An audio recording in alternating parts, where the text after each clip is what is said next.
disponible en enregistrement. Donc, vous allez pouvoir le réécouter ou l'acheminer aux organismes ou aux individus qui n'auraient pas pu participer aujourd'hui. Donc, on va attendre quelques petites minutes, mais on va être dans les temps pour maximiser justement le temps que vous nous accordez.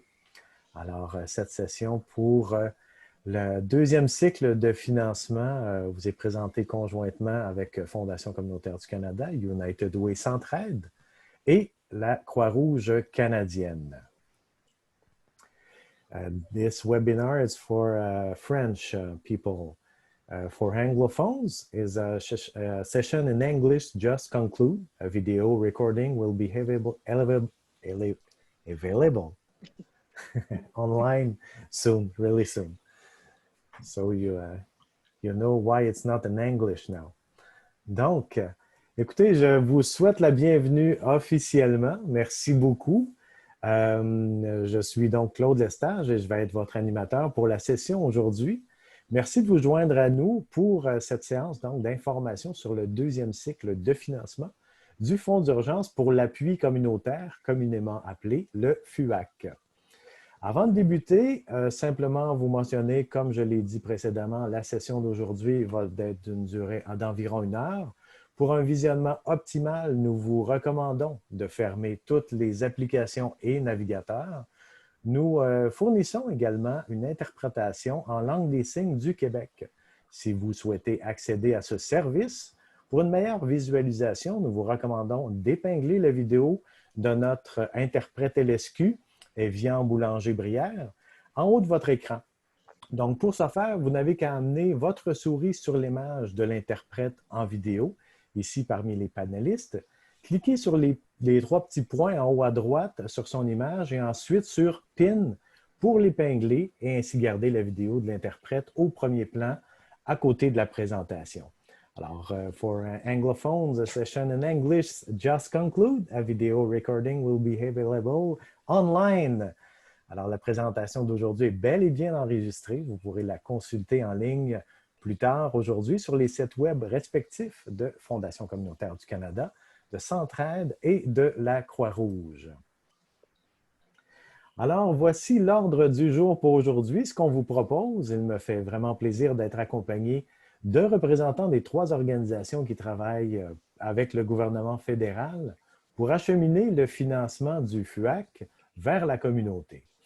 Il s'agit donc de Fondation communautaire du Canada, de la Croix-Rouge canadienne et Centraide United Way Canada.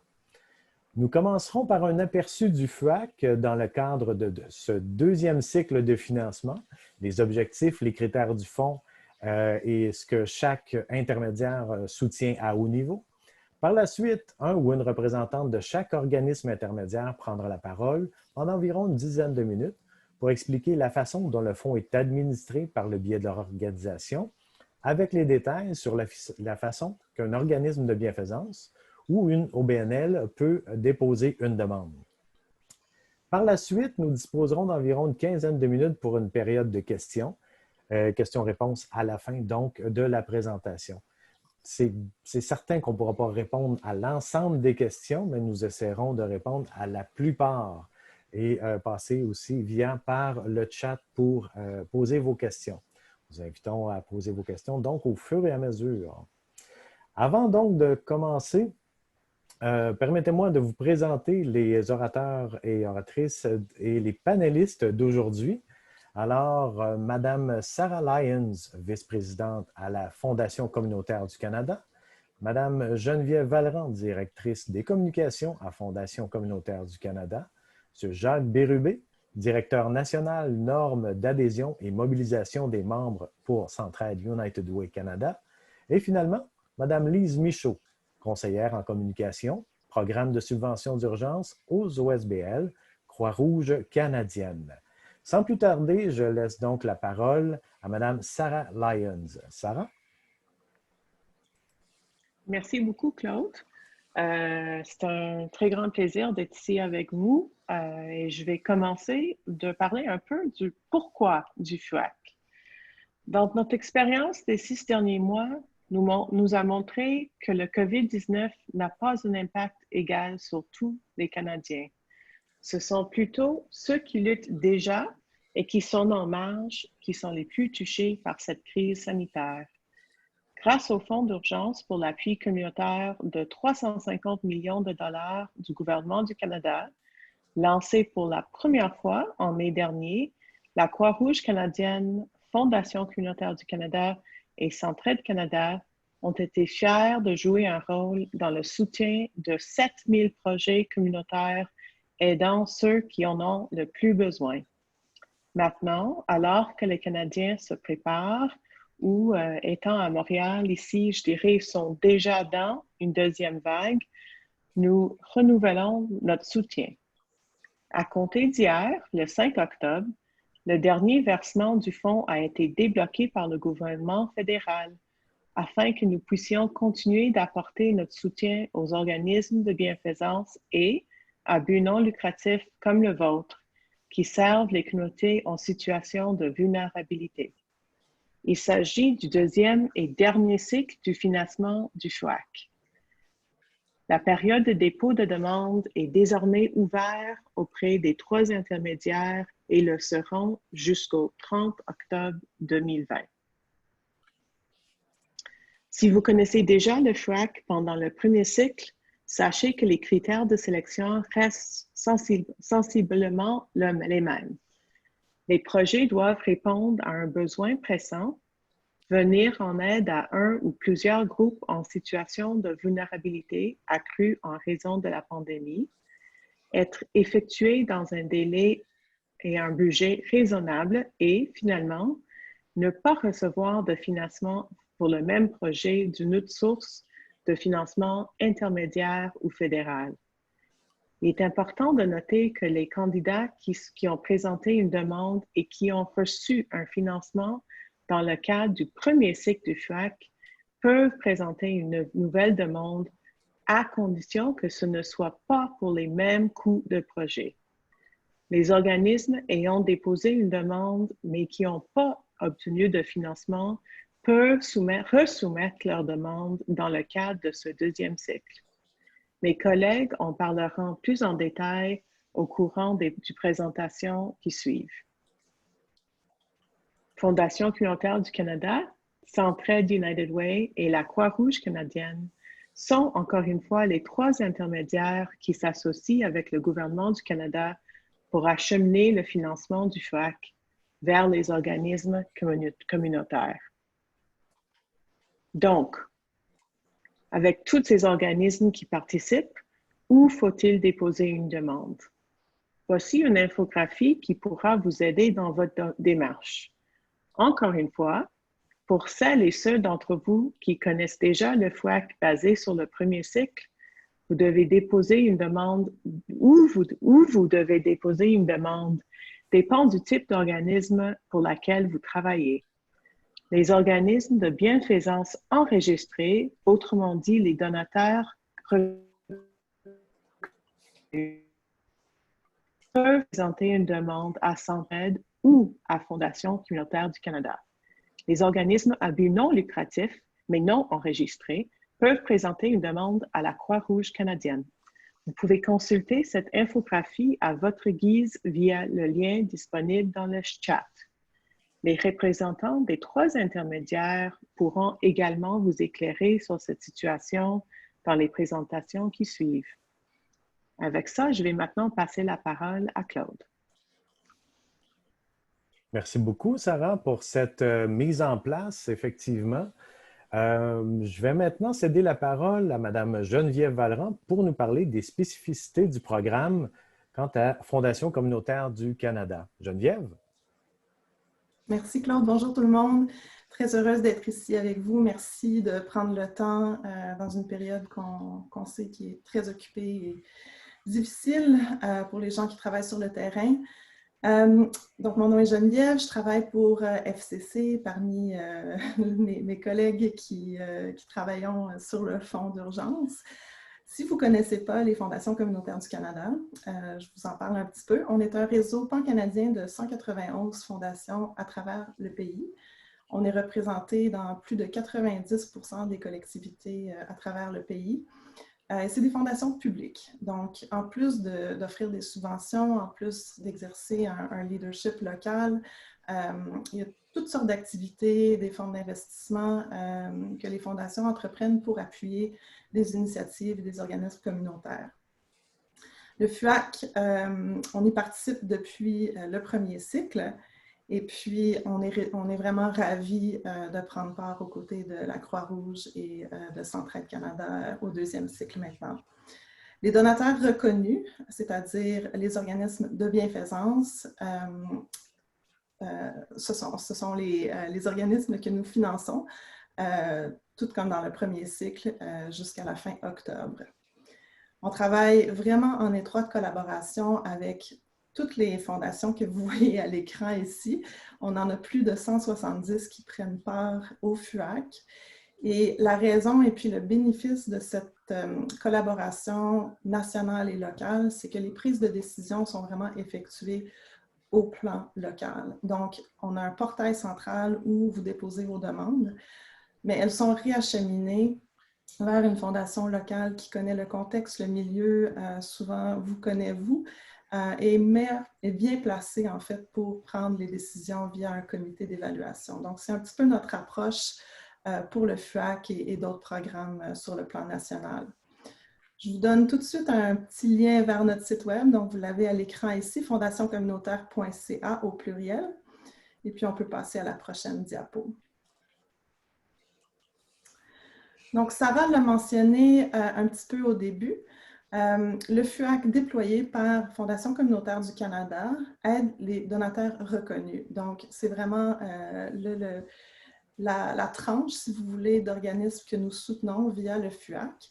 Et vous avez à la droite de l'écran ici des exemples de donateurs reconnus qui sont admissibles à notre programme. Donc, les organismes de bienfaisance enregistrés, des associations canadiennes enregistrées de sport, sociétés d'habitation fournissant des logements à loyer modique, des municipalités canadiennes enregistrées, des organismes municipaux, Premières Nations ou organismes publics enregistrés qui remplissent des fonctions gouvernementales au Canada.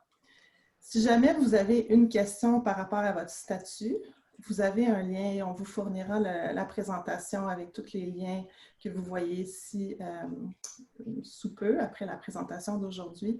Vous pouvez aller voir toujours sur le site de l'Agence de Revenu Canada pour ces détails-là, pour voir si vous êtes en fait un donateur reconnu. Donc, encore une fois, Sarah l'a mentionné, mais on va le réitérer, c'est important. Quels sont les projets et les dépenses admissibles? Si vous connaissez le FUAC depuis le premier cycle, les projets et les dépenses admissibles chez nous sont essentiellement les mêmes. Donc, on parle vraiment de financement d'urgence. On reconnaît que le besoin est énorme, mais c'est vraiment un fonds d'urgence qui répond à un besoin pressant d'inclusion, qui dessert un ou plusieurs des groupes vulnérables qui sont touchés, ou des groupes qui sont en situation de vulnérabilité, et qui peut être mis en œuvre sur une courte période, c'est-à-dire avant le 31 mars 2021 avec un budget raisonnable. Donc, voici un peu un aperçu de l'échéancier. Si vous connaissez encore une fois le programme tel qu'il a été administré lors du premier cycle, un changement important à noter, c'est que nous passons d'une évaluation en continu à une date limite. Donc, le portail a été ouvert hier, le 5 octobre, et sera ouvert jusqu'au 30 octobre. Donc, vous avez vraiment le mois d'octobre pour préparer votre demande. Et encore une fois, c'est pour des activités qui se déroulent entre le 1er avril 2020, donc rétroactivement, et ce jusqu'au 31 mars 2021. Donc, la plupart des demandeurs vont déposer une demande auprès de leur fondation communautaire locale. Elle va être réacheminée dans notre portail vers cette fondation-là. Cependant, si votre région n'est pas desservie par une fondation locale, puis ça, vous pouvez le voir en consultant notre site web, vous allez voir une liste complète des fondations communautaires participantes. Vous pouvez quand même, via notre portail, déposer une demande et elle sera acheminée via ce qu'on appelle un volet national. Donc, sachez que partout au Canada, on tente vraiment une couverture de 100% et d'offrir le plus d'accessibilité possible. Sachez qu'il y a toujours des moyens. Il y a des explicatifs à chaque étape dans nos matériaux, nos documents de demandeurs que vous trouverez sur notre site web qui pourront vous aider. Donc, un grand changement à noter pour le deuxième cycle concerne les demandeurs qui représentent une organisation nationale ou provinciale, c'est-à-dire une organisation qui a peut-être un siège social national et des chapitres locaux. Donc, on a reçu beaucoup de demandes dans la première phase. Il y en a qui ont été acheminées à des fondations locales, il y en a qui se sont ramassées chez nous. On veut vraiment consolider puis offrir quelque chose qui va pouvoir aider et rendre une approche un petit peu plus facile pour tout le monde et plus efficace. Donc, vous avez ici devant vous une infographie, puis on vous la communiquera par la suite. Le lien sera disponible sur notre site web. Mais je voudrais juste noter quelques exemples pour peut-être vous aiguiller. Donc, le programme national, ceux qui sont admissibles pour une subvention allant jusqu'à 200 000 $. C'est une demande qui peut être déposée, contrairement à une organisation qui travaille localement, qui pourrait, par exemple, déposer à plusieurs reprises pour différents projets. Donc, important de noter qu'on couvre les dépenses pour un projet et on ne financera pas les activités deux fois. Et ça s'applique vraiment sur l'ensemble des intermédiaires qui sont ici aujourd'hui. Pour un organisme qui dessert une province, qui dessert un territoire national, à ce moment-là, vous passez, si vous avez un numéro d'enregistrement avec l'Agence de revenus du Canada, vous passez par chez nous. Vous allez voir la documentation sur notre site web. Je vous encourage de le consulter. Vous pouvez toujours communiquer avec nous via courriel covid19@communityfoundations.ca. Ma collègue Sally va pouvoir mettre cette adresse dans la boîte de clavardage pour vous. Si vous avez des questions, n'hésitez pas à communiquer avec nous rapidement et puis on va tenter de vous accompagner, de vous aider. Si vous représentez une organisation nationale qui a un numéro d'agence de Revenu Canada et vous avez des chapitres locaux qui ont leur propre numéro d'enregistrement avec l'Agence de revenus du Canada, à ce moment-là, ce sont des demandes séparées qui peuvent être effectuées pour des projets, disons, au local qui vont desservir un besoin régional ou local et dans le cadre du programme ou de l'organisation nationale qui desservent quelque chose sur un plus grand territoire. Donc, je vous invite à passer un petit peu de temps avec l'infographie ici. On a une gamme de ressources sur le site web, une foire aux questions, etc., qui vous explique ça en détail, par écrit. Et encore une fois, n'hésitez pas de nous faire signe par courriel pour toute question. On va passer à la prochaine. Je l'ai mentionné, mais voici un petit aperçu, un survol du type de ressources que vous pouvez retrouver sur notre site web. On a un guide du demandeur, donc si vous voulez plus de renseignements avant d'arriver au portail sur les questions qui vont vous être posées dans le portail, etc., vous pouvez essentiellement passer à travers le processus de demande au préalable. Il y a une foire aux questions, vous avez la liste des fondations participantes et une petite grille d'admissibilité qui va pouvoir vous dire tout de suite est-ce que je suis admissible à ce programme-là via les FCC. Un dernier mot peut-être sur le processus de demande, puis on peut passer à la prochaine diapo. On a développé notre portail en fonction de vos besoins ou en tentant vraiment de les garder au centre de nos efforts. Donc, le processus de dépôt de demande chez nous devrait vous prendre à peu près 30 minutes gros max. Le rapport final est encore un document court et relativement facile à compléter. Donc, on veut vraiment aussi que vous êtes occupés, vous travaillez fort sur le terrain et notre but, c'est de rendre le processus le plus facile, le plus rapide et efficace vraiment pour vous alléger le fardeau. Donc, il y a sur YouTube, sur notre site web, vous trouverez, si jamais vous avez des difficultés, une petite vidéo qui vous montre étape par étape le processus de commencer une demande. Si vous avez une demande en cours du premier cycle que vous n'avez pas pour lequel vous n'avez pas reçu de financement, vous pourrez à ce moment-là recommencer et la resoumettre. Important de noter. Donc, on a vraiment tout fait pour rendre ça le plus facile et le plus accessible pour vous dans cette deuxième ronde de financement. Je crois que c'est tout et je vais rendre la parole à Claude. Merci beaucoup pour ces précisions, Geneviève. Très apprécié. Madame Vallerand le mentionnait, mais vous êtes au cœur de l'action comme organisme. C'est vous qui êtes sur le terrain et c'est en ce sens-là qu'on a voulu éviter les lourdeurs administratives. Donc, n'ayez pas peur de consulter les sites web. Si vous avez des questions, allez-y, ne vous gênez pas. On travaille pour vous. Merci donc à Geneviève pour nous avoir présenté ce qu'offre Fondation communautaire du Canada. Maintenant, je vais céder la parole à M. Jacques Bérubé de Centraide United Way Canada. M. Bérubé. Merci, Claude. Bonjour tout le monde. Tout d'abord, j'aimerais prendre quelques instants pour vous présenter Centraide United Way. Le réseau Centraide United Way est composé de 77 Centraide United Way à travers le pays. Le bureau national étant Centraide United Way Canada.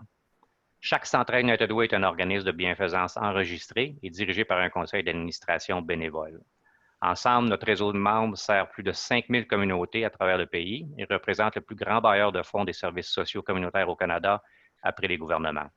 Nous formons un réseau de bâtisseurs communautaires locaux qui engagent les gens à agir pour améliorer les conditions de vie des plus vulnérables et bâtir des communautés fortes et prospères pour tous et toutes. Depuis le début de cette crise, nous nous sommes activés à recueillir des fonds et avons travaillé avec les municipalités, les directions de santé publique, les réseaux d'organismes communautaires et des collaborateurs pour réagir aux effets de la COVID-19 sur nos communautés. À ce jour, nous avons recueilli plus de 30 millions de dollars à cet effet. Nous avons également eu la chance de travailler avec le gouvernement du Canada à titre d'intermédiaire pour investir dans des organismes locaux de services communautaires qui, eux, soutiennent pour les aînés ainsi que les personnes et les familles touchées par la COVID-19. J'aimerais profiter de cette occasion pour les remercier de leur partenariat soutenu pour la réalisation de ces investissements essentiels et indispensables dans les communautés partout au pays. Merci.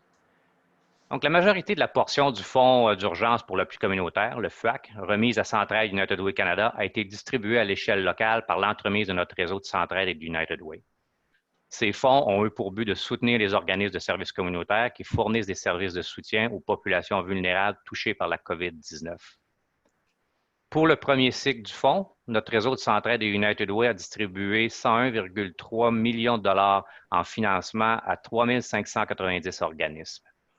52 de ces organismes financés étaient de nouveaux partenaires des Centraide et United Way.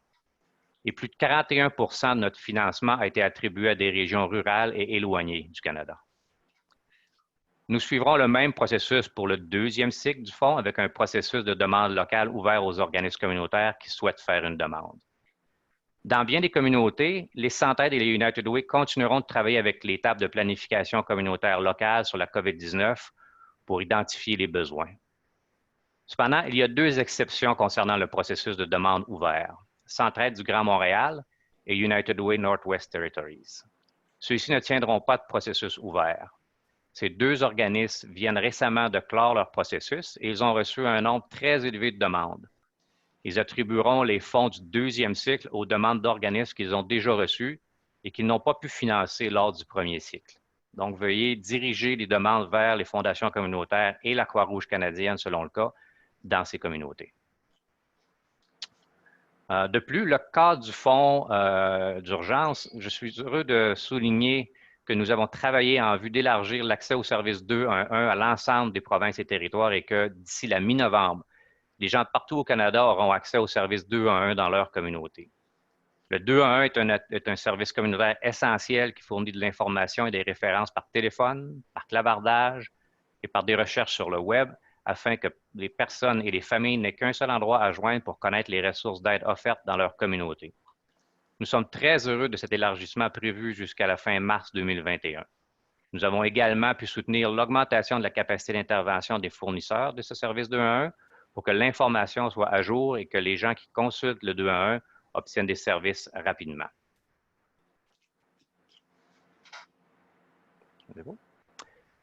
Alors, comme c'était le cas lors du premier cycle, il n'est pas nécessaire d'être un organisme qui reçoit actuellement des fonds d'un Centraide United Way pour faire une demande au deuxième cycle. Les Centraides United Way restent engagés à faire en sorte que les fonds sont largement disponibles pour les organismes et les agences de services communautaires qui fournissent des services et soutiennent les populations vulnérables touchées par la COVID-19 dans l'ensemble du pays. Le fait que nous ayons réussi à gagner de nouveaux partenaires au premier cycle en est la preuve. Donc, au Canada, les organismes sans but lucratif jouent un rôle important en aidant à répondre aux besoins locaux. Certains Centraides United Way financeront des organismes sans but lucratif, donc les OBNL, mais pas tous. Dans ces cas, les organismes communautaires sans but lucratif offrant des services de première ligne peuvent recevoir le soutien d'un donateur reconnu agissant à titre de mandataire ou dans certaines situations en vertu d'un contrat de mandant. Comme le processus de demande se termine le 30 octobre, toutes les allocations de financement seront rendues publiques avant la fin de l'année. Vous êtes invités à communiquer avec le Centraide United Way de votre localité pour plus d'informations sur les dates limites et le processus de demande. Les Centraides United Way s'engagent à garantir un processus de demande et d'examen ouvert et équitable. Ils s'assureront de promouvoir cette possibilité de financement dans l'ensemble de la communauté et de soutenir les organismes qui souhaitent faire une demande. Ces ressources seront allouées à l'échelle locale en tenant compte d'un certain nombre de critères d'équité pour s'assurer que nous aidons ceux qui en ont le plus besoin. Comme les ressources sont distribuées partout au pays par l'intermédiaire de bureaux locaux, les divisions locales d'organismes nationaux doivent s'adresser directement à leur Centraide ou United Way local. Centraide United Way Canada et les fondations communautaires du Canada ont collaboré étroitement à l'échelle nationale et locale pour coordonner leur approche auprès des organismes de bienfaisance enregistrés et d'autres donataires reconnus. Nous continuerons donc à le faire au cours du deuxième cycle. Les Centraides United Way et les fondations communautaires coordonnent localement les décisions relatives aux demandes et à l'attribution des subventions.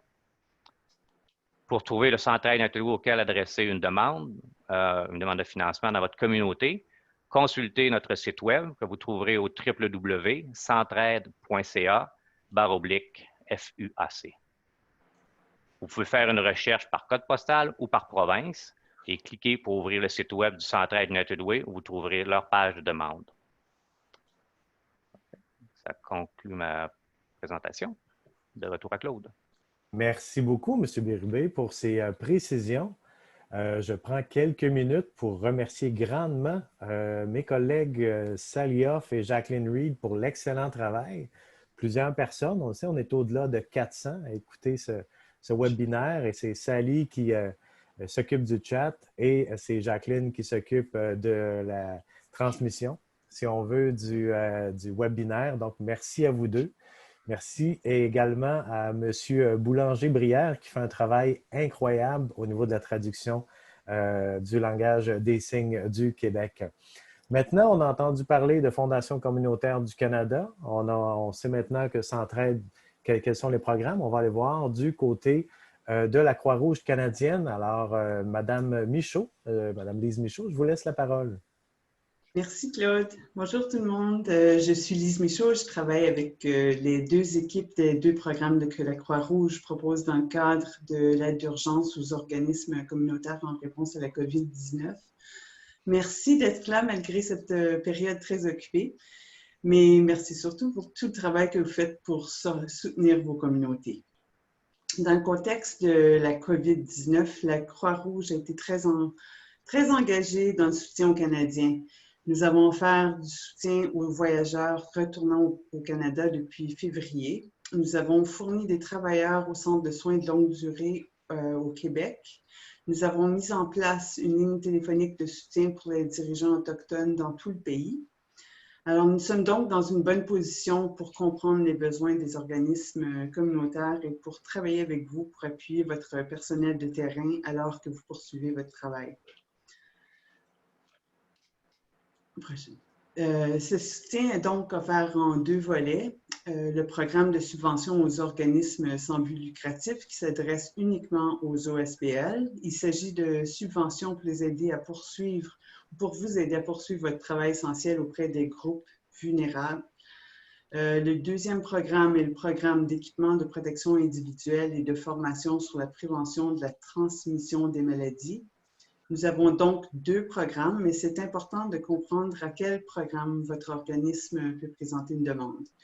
Tel que mentionné, le programme de subvention aux organismes sans but lucratif s'adresse uniquement aux OSBL, tandis que le programme d'EPI et de formation est offert aux OSBL, aux organismes de bienfaisance enregistrés et aux autres donataires reconnus. Alors, la question qui nous a été posée le plus souvent au cours du premier cycle des programmes était: quelle est la différence entre un organisme sans but lucratif et un organisme de bienfaisance enregistré? Alors, si votre organisme apparaît sur la liste des organismes de bienfaisance de l'Agence du revenu du Canada, qui est disponible en ligne, ou si vous pouvez émettre un reçu, vous êtes considéré comme un organisme de bienfaisance aux fins de ce programme, peu importe votre statut auprès de votre province. En général, si un organisme ne figure pas sur le site web de l'ARC, il s'agit d'un organisme, d'un OSBL. Alors, si vous n'êtes pas certain du statut de votre organisme auprès de l'ARC, je vous invite à vérifier s'il apparaît sur cette liste avant de présenter une demande. Ou vous pouvez aussi nous contacter à l'adresse courriel qu'on va vous fournir à la fin de la présentation. Et puis, on pourra vous éclairer là-dessus. Si votre organisme produit une déclaration de revenus en tant qu'organisme de bienfaisance enregistré et en tant qu'organisme sans but lucratif, cela veut dire que votre organisme exerce ses activités comme deux entités distinctes. Alors, vous pouvez, dans ces cas-là, vous pouvez présenter une demande, mais seulement sous le statut d'OSBL, sinon votre demande sera refusée. Si vous n'êtes pas certain de votre statut, comme je le disais, vous pouvez nous contacter aux coordonnées qui seront fournies à la fin de la présentation. Nous pouvons financer 5 types d'activités. Je ne les présenterai pas toutes, mais elles sont disponibles sur le portail de demande en ligne, sur notre site web, dans nos lignes directrices du programme et de nombreuses autres ressources que nous avons élaborées pour vous aider. Nous nous concentrons donc sur les 5 types d'activités qui sont affichés. Voici l'effet saillant du programme. Alors, toutes les activités et les dépenses doivent être effectuées entre le 19 août 2020 et le 19 février 2021. Les coûts rétroactifs sont acceptés aussi et examinés au cas par cas. Le montant minimum de la subvention est de 5 000 $ et le montant maximum de la subvention est de 100 000 $. Un fait important qu'on souhaite vraiment souligner est que nous accorderons la priorité aux organismes communautaires qui n'ont pas encore présenté une demande. Alors, si vous avez déjà présenté 2 demandes, peu importe le résultat, vous ne pourrez malheureusement pas en présenter une 3e. Donc, je répète, si vous avez déjà soumis une demande au cours du premier cycle, vous pouvez en présenter une autre seulement. Si vous avez déjà soumis deux demandes, nous ne serons pas en mesure d'en examiner une 3e. La demande peut concerner un projet ou une activité déjà en cours. Pour le programme de subvention pour les OSBL, vous trouverez ces mêmes renseignements sur notre site web, mais aussi plus de détails sur les critères d'admissibilité indiquant qui peut présenter une demande. Nous nous concentrons sur les OSBL qui assurent, entre autres, qui assurent la prestation de services directs auprès des personnes les plus vulnérables aux impacts de la COVID, les OSBL qui ont commencé leurs activités le 31 décembre 2019 ou avant, ou qui consacrent régulièrement au moins 50% de leurs activités principales à la prestation de services directs.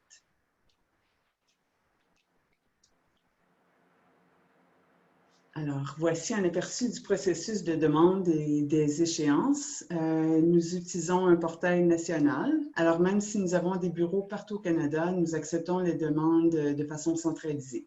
Alors, vous présentez votre demande par le biais du portail SM Apply, notre plateforme en ligne. Nous validerons d'abord la nature de votre organisme et son admissibilité, c'est-à-dire s'il s'agit d'un OSBL ou non.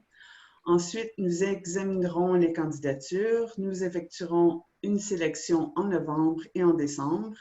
Nous présenterons les propositions d'aide financière et passerons ensuite à la signature des accords de subvention pendant la même période. Les projets peuvent ensuite débuter. Nous accorderons aussi une aide financière rétroactive, mais nous évaluerons ces demandes au cas par cas.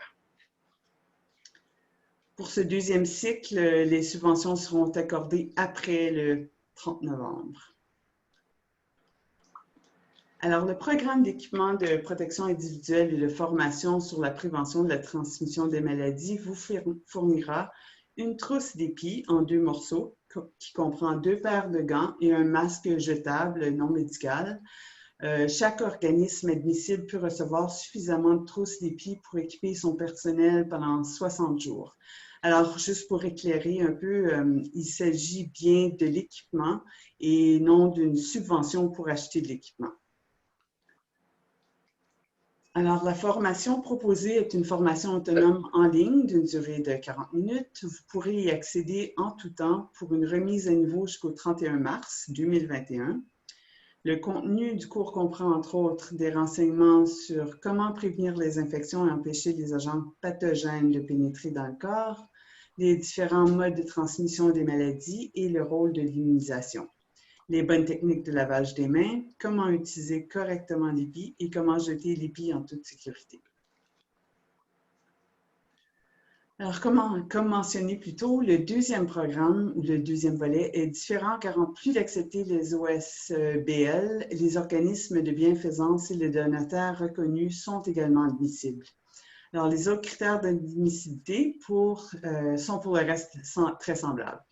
Par contre, nous nous concentrerons encore une fois sur des organismes qui travaillent dans des environnements à faible ou moyen risque. Nous ne sommes pas en mesure de subventionner les organismes qui travaillent dans des milieux à risque élevé de transmission, alors comme les hôpitaux et les cliniques médicales. Nous accorderons une priorité aux organismes qui répondent aux critères qui sont affichés.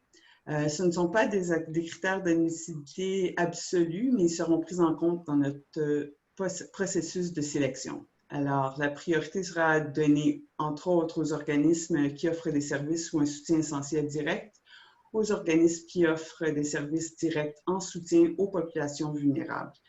Puisque cette programmation est gratuite et que nous sommes très heureux de la fournir, nous voulons aussi nous assurer qu'elle sera disponible aux organismes qui pourraient ne pas avoir les moyens financiers, ne pas être en mesure de payer la formation et l'EPI. Alors, le processus pour présenter une demande pour ce programme est très semblable à l'autre. Le portail de demande est le même pour les 2 programmes. Vous pouvez présenter une demande pour un des programmes ou les 2. Nous ferons une sélection des candidatures après le 30 octobre, en novembre et en décembre. Si vous êtes sélectionné, nous vous ferons parvenir les codes de formation en ligne et l'équipement au cours des mois de novembre et de décembre. Merci. Vous trouverez aussi plusieurs ressources utiles pour les 2 programmes sur notre site web. On vous encourage fortement de le parcourir ou de le visiter. Alors, il y a les lignes directrices qui sont très détaillées, une foire aux questions qui contient beaucoup de renseignements. Vous y trouverez aussi la même infographie conjointe des 3 organisations qui a été présentée au début de la présentation, qui vous aidera à comprendre à qui vous pouvez présenter votre candidature. Je vous invite donc à consulter d'abord cette infographie afin de savoir où présenter votre demande. Nous avons également préparé une vidéo sur notre processus de candidature qui vous explique comment présenter une demande en ligne.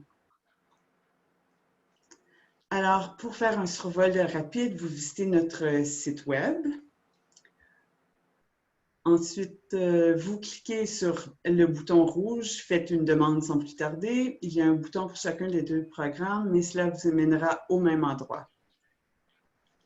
Prochaine diapo. Merci.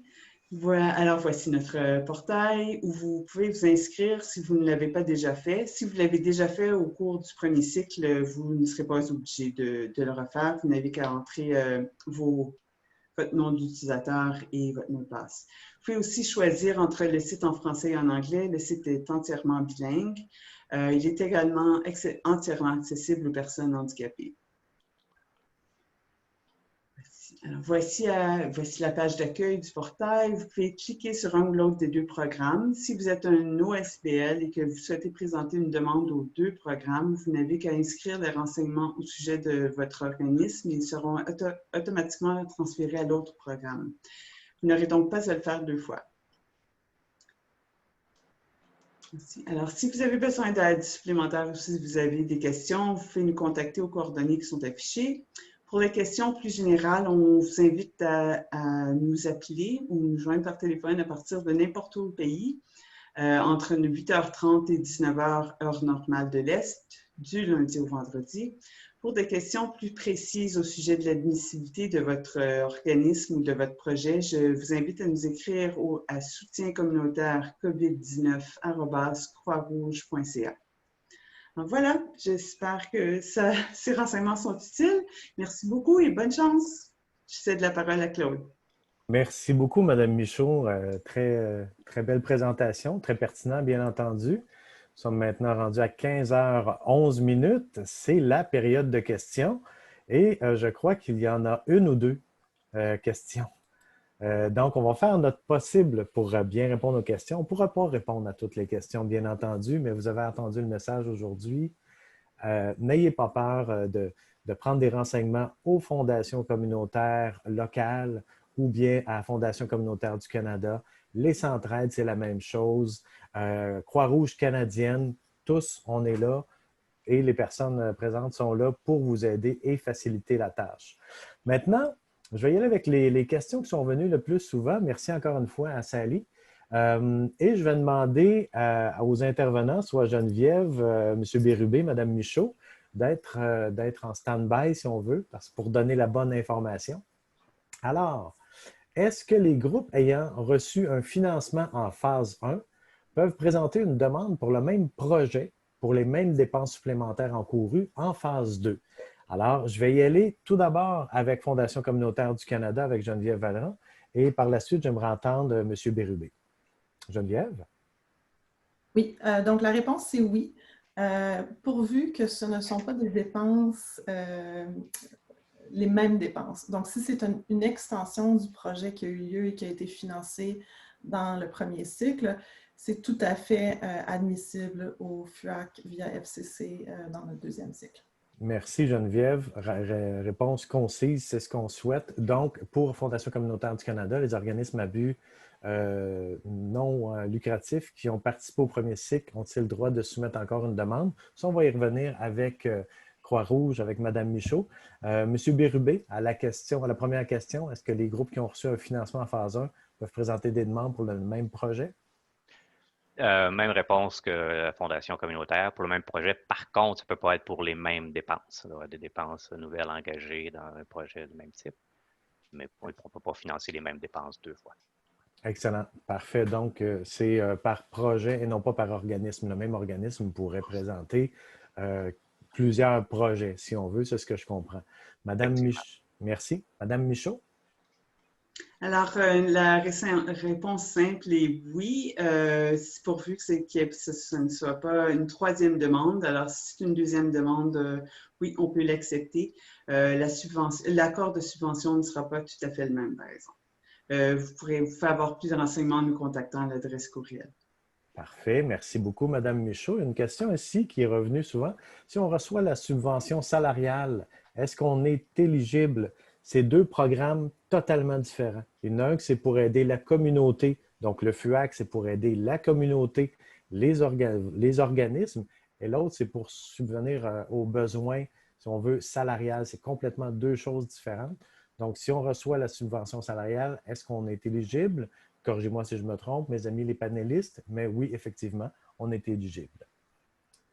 J'ajouterais à ça, pardon, Claude, j'aimerais oui. juste rajouter pour être plus précis, effectivement, les organismes sont éligibles, mais ils ne pourront pas réclamer des dépenses qui sont déjà couvertes par les subventions salariales comme dépenses admissibles du programme. Effectivement, belle précision. Merci, M. Bérubé. J'aimerais avoir des précisions sur un point. J'ai été informé qu'étant donné que l'AFB, mon organisme, a reçu déjà des fonds lors du premier cycle, il paraît que nous sommes automatiquement qualifiés pour le deuxième cycle. Est-ce que c'est vrai ou faut-il envoyer une deuxième demande? Ça, c'est une question, je vais aller voir les panélistes, mais c'est une question qui revient souvent, en commençant par Geneviève. C'est une bonne question. Il faut resoumettre une nouvelle demande. Donc, vraiment, on traite ça comme deux concours distincts. Un financement dans le premier cycle ne garantit pas un financement dans le deuxième cycle, tant pour les gens qui arrivent pour la première fois au FUAC maintenant que pour ceux qui ont déposé une demande et qui ont peut-être été financés dans le premier cycle.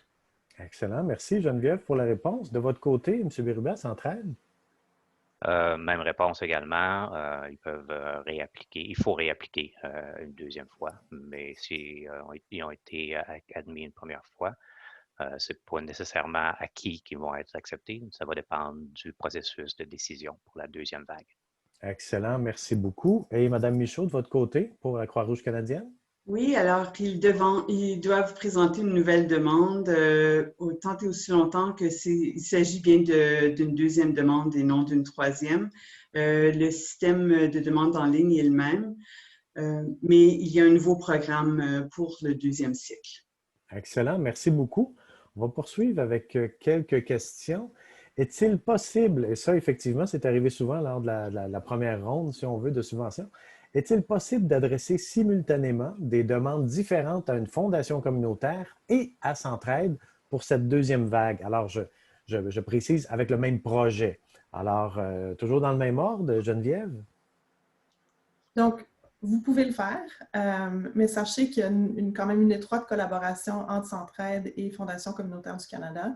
Vous pouvez déposer des demandes pour des projets différents et des dépenses différentes qui peuvent être financées chez les deux intermédiaires, ou plus qu'une demande peut être financée via un intermédiaire, mais on ne financera pas la même activité, le même projet ou les mêmes dépenses deux fois. Donc, les Centraides et les fondations locales et Centraide nationale et Fondation communautaire du Canada nationale, on est quand même en conversation, en dialogue continu. Donc, évidemment, on ne veut pas subventionner les mêmes activités ou les mêmes coûts deux fois.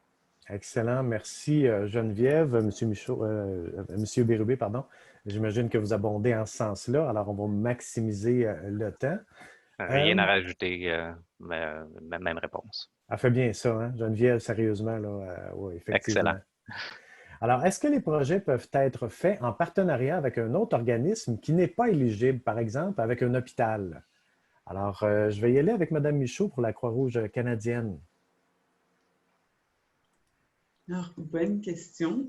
Oui, on encourage les collaborations. Alors, si vous voulez faire une demande avec un autre organisme, vous pouvez le faire. Excellent, merci beaucoup. Monsieur Bérubé? En notant que les collaborations sont également encouragées. Cependant, comme les Centraides donnent du financement qu'aux organismes de bienfaisance enregistrés, il faut que la demande provienne de l'organisme enregistré. Excellent. Même chose pour vous, Geneviève, j'imagine, hein? Oui, c'est pareil chez nous. Donc, il faut... Pardon, c'est comme ça chez nous aussi. Excellent. Donc, il y a une question ici. Est-ce que Fondation communautaire du Canada accepte les organismes sans but lucratif avec parrain qui a un numéro de charité? Oui, effectivement, c'est la façon de faire. C'est la même chose pour Centraide United Way également. Puis, en ce qui a trait à la Croix-Rouge canadienne, comme on l'a vu un petit peu plus tôt, on accepte les deux, les OSBL et également les organismes enregistrés. Est-ce que comprend qu'il est possible de faire une demande rétroactive au 1er avril 2020? Je connais la réponse, mais je vais laisser Geneviève le mentionner officiellement. Oui, c'est juste. Donc, les dépenses, c'est les projets admissibles et la période financée, c'est du 1er avril 2020 et jusqu'au 31 mars 2021. Donc, relativement prochainement. Excellent, merci. Monsieur Bérubé, Centraide, c'est la même chose?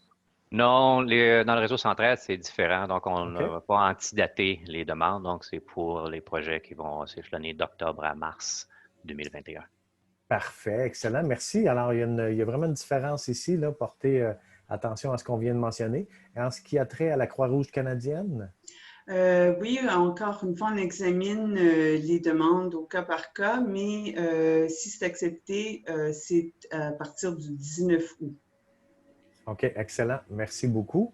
Alors, il y a une question ici. Est-ce qu'un organisme de bienfaisance ayant une entente annuelle avec Centraide doit faire sa demande à Centraide ou peut aussi la faire à Fondation communautaire du Canada.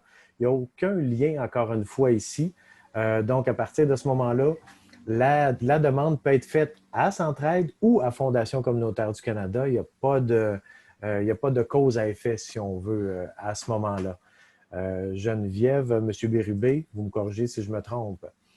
C'est bien ça. Donc, il y a pas de, un n'implique pas l'autre. Donc, le choix reste à l'organisme d'aller où il veut pour faire sa demande. Excellent. La prochaine question, la possibilité, est-ce qu'on a la possibilité, et le temps file, oui, est-ce qu'on a la possibilité comme organisme de déposer plus d'une demande? Comme on l'a mentionné tantôt, ce n'est pas l'organisme qui est subventionné, entre pour Fondation communautaire du Canada et Centraide, mais c'est bien le projet. Donc, un organisme pourrait soumettre plusieurs projets. À ce moment-là, il n'y aurait pas de problématique à ce niveau-là. Geneviève, je vais vous donner quand même la parole. Oui, c'est admissible.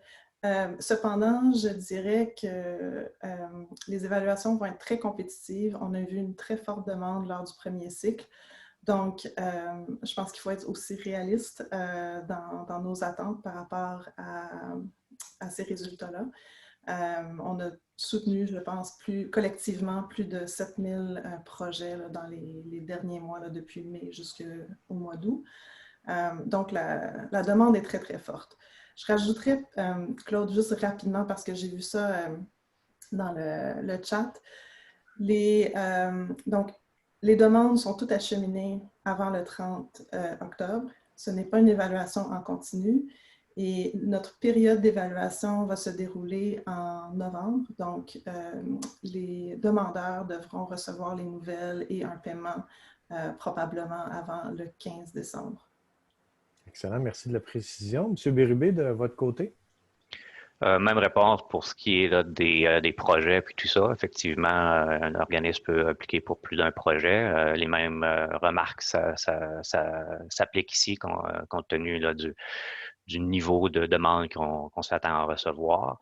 Et puis également au niveau des dates butoirs pour le dépôt au 30 octobre. Par la suite, le réseau Centraide United Way va faire la révision de ces demandes-là en novembre, puis on espère commencer à faire les décisions sur les financements reçus ou approuvés la fin novembre, aux alentours du 27 novembre.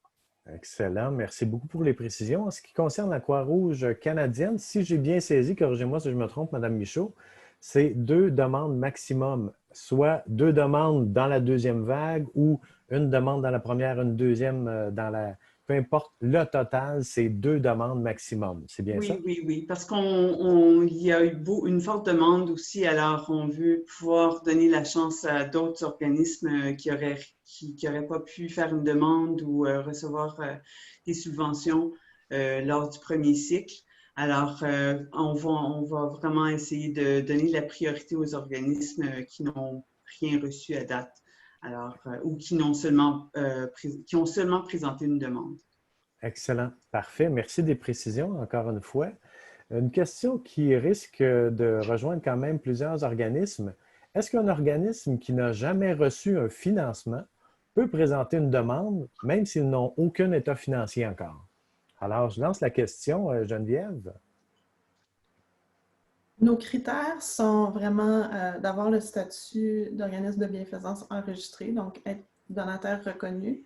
Vous allez devoir, contrairement au premier cycle, présenter un budget parmi votre documentation. Il faudrait que je valide par rapport aux états financiers. Je ne crois pas que c'est un document de soutien qui est requis, mais je vais m'informer. Je vais vous revenir dans le chat. Excellent, merci beaucoup. De votre côté, M. Bérubé? Les demandes ou les critères les décisions, pardon, par rapport aux critères sont laissées au libre choix des Centraide United Way locaux. Ceci étant dit, chaque Centraide établit sa propre liste de critères, qu'est-ce qu'il demande comme preuve pour soutenir la demande d'application. Pour ce qui est spécifiquement d'organismes qui n'ont pas d'état financier, ça va être une décision qui va être prise au niveau local. Donc, il faudrait communiquer à ce moment-là avec le Centraide United Way local pour cet organisme-là, pour avoir des précisions. Parfait, merci beaucoup. Madame Michaud, de votre côté, à la Croix-Rouge? Un organisme La la réponse est oui. Et puis, tant et aussi longtemps qu'ils répondent à nos critères d'admissibilité. Alors, même s'ils ont reçu du financement avant, on accepte les demandes sans état financier. Excellent, merci beaucoup. Monsieur Bérubé, je vais me retourner vers vous pour cette question. Ma région n'est pas desservie par aucun organisme de centraide. Si je comprends bien, je peux faire une demande directement à FCC ou vérifier avec la Croix-Rouge. Donc, il n'y a pas vraiment de demandes qui peuvent se faire à une région qui n'est pas desservie par centraide. Non, non, ils peuvent toujours, même si une région n'est pas présentement desservie par un centraide, on a établi des protocoles pour rejoindre la population canadienne au complet. Donc, les organismes qui sont dans des zones, soit par province, peuvent aller sur notre site web, cliquer par la province et à ce moment-là, ils vont être redirigés, dépendamment de leur code postal, vers un autre centraide United Way qui va pouvoir à ce moment-là prendre leur demande d'application et la traiter.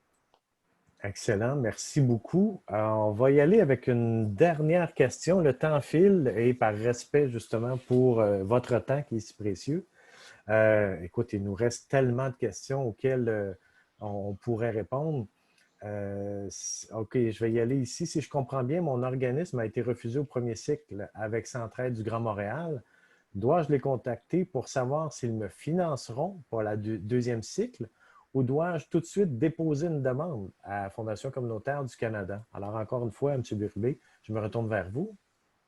Oui, alors, comme on l'a mentionné avec Centraide du Grand Montréal, ils ne prendront pas de nouvelles demandes. Ceci étant dit, compte tenu du court laps de temps pour d'ici la fin des demandes de subvention, là, au 30 octobre, et les projets qui doivent se terminer le 31 mars, probablement la meilleure recommandation serait de contacter la Fondation, mais également contacter Centraide du Montréal pour avoir une précision à ce niveau-là.